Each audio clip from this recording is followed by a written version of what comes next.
Movie की शुरुआत में एक लड़की मायरा को दिखाया जाता है जो अपने शोहर के साथ खुशगवार जिंदगी गुजार रही होती है। इनकी एक भांजी थी जिसका नाम वानिया था, जिसे उन्होंने गोद ले लिया था क्योंकि चंद दिन पहले वानिया के मोम डैड की पुरइसरार तरीके से मौत हो गई थी। मायरा और एडन वानिया से बहुत प्यार करते थे, लेकिन अब भी वो अपनी मोम को याद करती थी और हमेशा सैड रहती थी। एडन की एक टॉय फैक्ट्री थी जहां वो डॉल्स को बनाता और बेचा करता था। कुछ दिन पहले उसने एक डॉल बनाई जिसका नाम सैब्रीना था और बच्चे इस डॉल को बहुत शौक से खरीद रहे थे। एडन ने अपनी बीवी के लिए एक दूसरी बड़ी डॉल बनाई थी जो बहुत खूबसूरत थी। मायरा को ये गिफ्ट बहुत पसंद आया था। अब यहाँ से सीन शिफ्ट होता है और हम देखते हैं कि वानिया अपने स्कूल में है। वहाँ उसका एक दोस्त डीटू चार्ली गेम खेल रहा था जिसके जरिए वो अपनी दादी की आत्मा को दुनिया में लाने की कोशिश कर रहा था। वानिया इस गेम को देखकर मुतासिर हो जाती है। डीटू उसे बताता है कि इस गेम को खत्म करने के लिए लोगों को प्रे करनी होती है ताकि आत्माएं वापस जा सकें।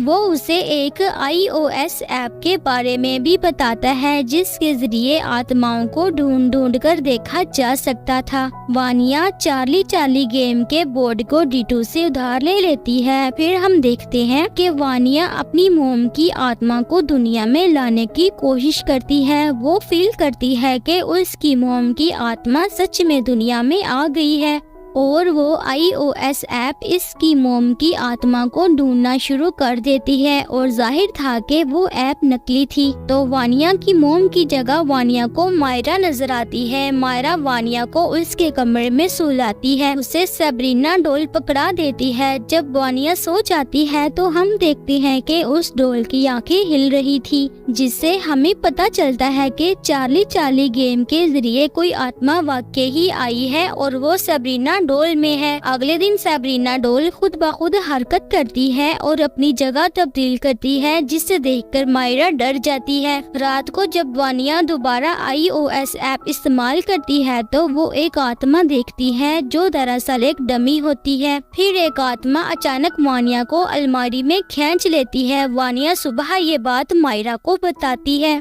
लेकिन मायरा उसे समझाती है कि उसकी माँ अब इस दुनिया में नहीं रही, लेकिन उसकी मोम की आत्मा सच में मौजूद थी। अगली रात मायरा अपने घर में वानिया की मोम को देखती है जो अचानक एक डीमन में तब्दील हो जाती है और मायरा को मारने की कोशिश करती है। मायरा चीख कर भागती है और एडन भी मायरा की आवाज सुन के वहाँ पहुँच जाता है। वो डीमन दोनों पर हमला करता है, लेकिन किसी तरह मायरा और एडन अपनी जान बचाकर वहाँ से भाग जाते हैं। अब इन्हें पता चल गया था कि इनके घर में कोई डीमन मौजूद है, तो वो दोनों मिसेस लारास और उनके शोहर मिस्टर रिनार्ड से मिलने जाते हैं। दरअसल वो दोनों पैरानॉर्मल एक्सपर्ट्स थे।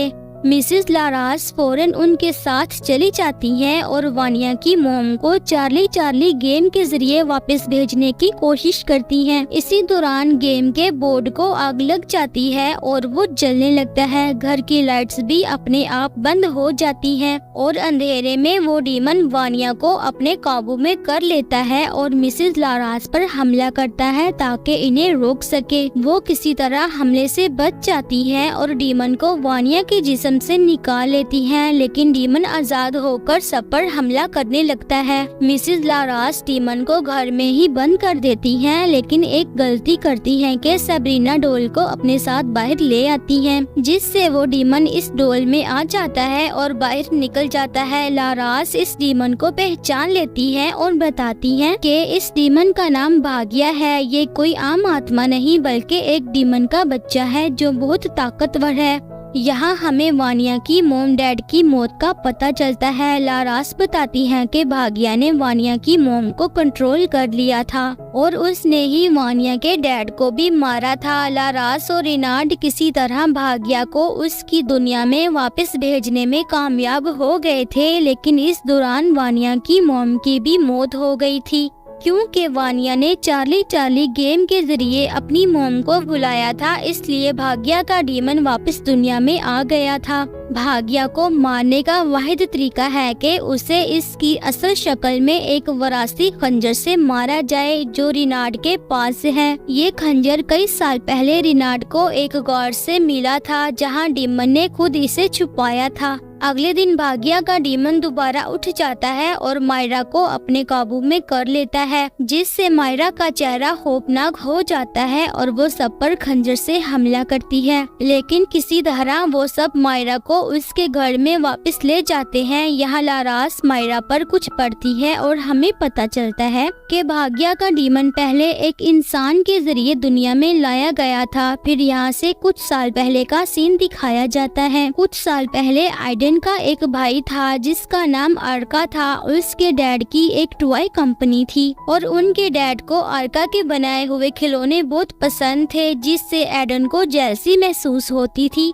जब उनके डैड की डेथ हुई तो डैड ने अपनी जायदाद का 60% हिस्सा अर्का के नाम कर दिया था, जबकि बाकी 40% हिस्सा एडन के हिस्से में आया था। जो एडन को अच्छा नहीं लगा, वो एक जादूगर के पास गया ताकि वो अपने भाई को काले जादू के जरिए मार सके और सारी जायदाद हासिल कर सके। इस जादूगर ने भाग्या के डीमन को दुनिया में बुलाया। इस डीमन को एक इंसानी जिस्म चाहिए था। भाग्या ने अर्का के जिस्म पर कब्जा करने की कोशिश की लेकिन नाकाम रहा, इसलिए डीमन ने अर्का की वाइफ एंडनी को काबू में कर लिया। एंडनी और अर्का वानिया के मॉम डैड थे। जब लारास ने भाग्या का मुकाबला किया तो उसकी वजह से एंडनी और अर्का दोनों की डेथ हो गई।